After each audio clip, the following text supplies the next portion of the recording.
Thank you. Thank you so much. And huge thanks to yourself and the team for publishing my work, for giving a home to my poems that have been knocking around for the last decade or more, actually.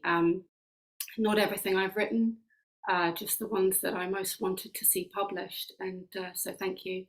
I'm going to read a handful of poems chronologically that I think sort of represent my journey through the last decade of writing, my shifting styles and genres and content and so on, while exploring the theme of want, of wanting and to be wanted. So I'll start with one of my earliest poems. I can't read this poem without reading in a Yorkshire accent, so please be kind, I'll do my best. Wuthering. Our gypsy, loose as horse, haughty, hungry, nobody's flame, air bell eyes, slew as curse. I thought he wouldn't want me, but he did. He drove me up to Heath for windswept walks. We parked, fidgeted, talked. He said I smelt of life, his valley girl.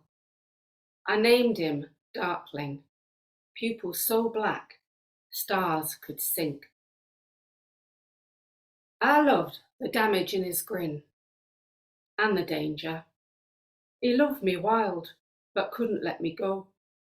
Oft times he buckled, gripped, slipped, called me Philistine or bitch. I writhed. He said I needed taming. I reared. He brought a riding crop. I howled. He broke me in.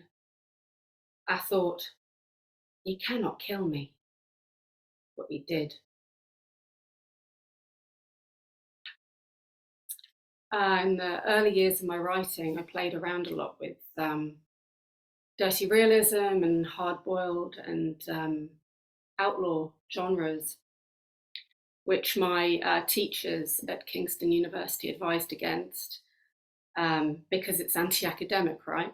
But I did it anyway because it was fun and I wanted to explore it and I wanted to explore myself and my relationships through those genres.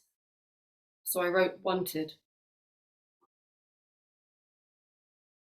On dead days like this, I wish I was Dillinger's mole, draped in fox fur, working a stick of red against my lips, chewing gum with an American accent.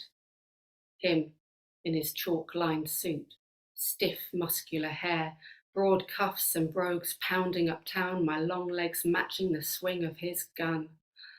Hell, just knowing he killed all those people, not me, that's what I call love. I'll read, I'll read Juice. Um, this was in response to a commission for a perfume, um, but actually became a poem that I couldn't publish for this perfume company. It became more personal than that, and I did write another poem for them that was more commercial, but this was my initial response. So I'll read Juice.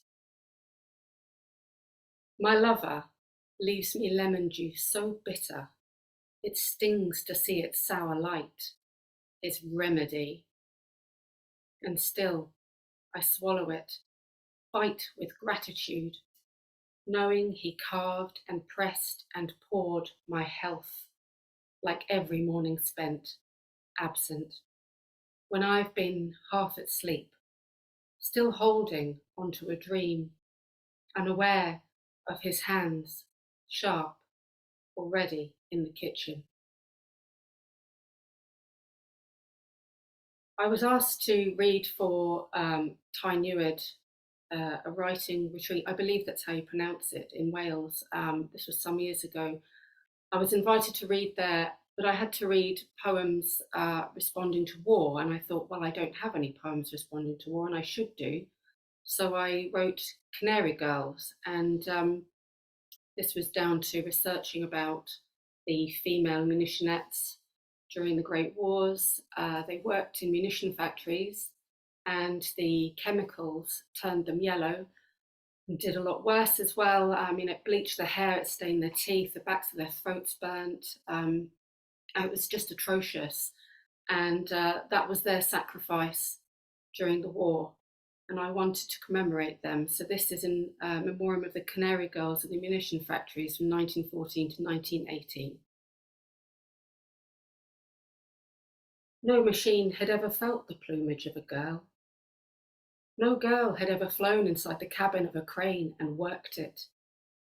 News broke swift. Fields of houses emptied. Whole factories beating deft with women's wings.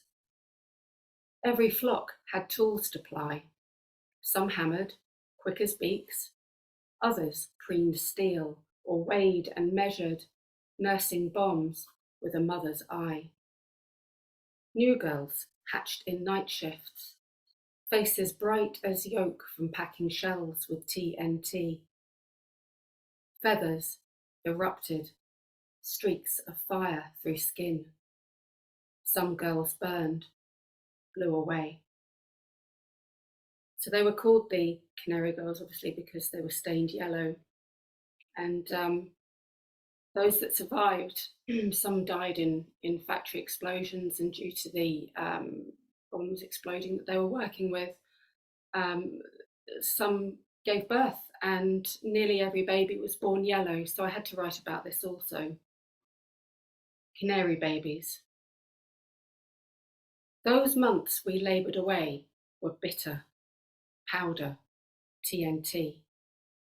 1,000,000 shells a week we filled, yellowing, hair bleached. We sang through shifts to lift us. A doctor came. He warned us not to work with mouths open. You birds will give birth to canaries, he joked, deadpan. Stethoscope. The stain will fade, said nurses. But I was branded, yellow-eyed. First, I saw the bird, then the child. How long have I got? I've got a couple of minutes, so I'll read This Man Comes In on the theme of work.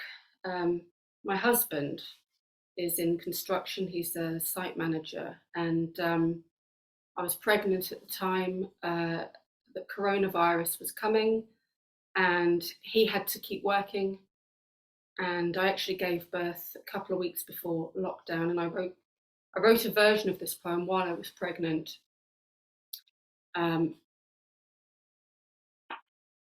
This man comes in. He's tough, this man, a worker, early, shoulders the weight of a high-rise day, boots brick heavy, hands gloveless, calloused. Better to grip, he'd wink, rolling a smoke for a fix on the go as he waves in trucks, cranes, deliveries of rain to a roof where he weighs up the wind. For him, the clearest threat was glass. Fear was a pipe burst. Now there's a risk that's more than the building's worth, and when this man comes in, he's drilling what-ifs through his head. Numbers, equipment, boundaries unheeded by men, and we touch, but after he's showered. And after he's showered, and after I've massaged the hours from out his back or legs, I think about clapping and look to the clock and realise, again, what we've missed. Thank you very much.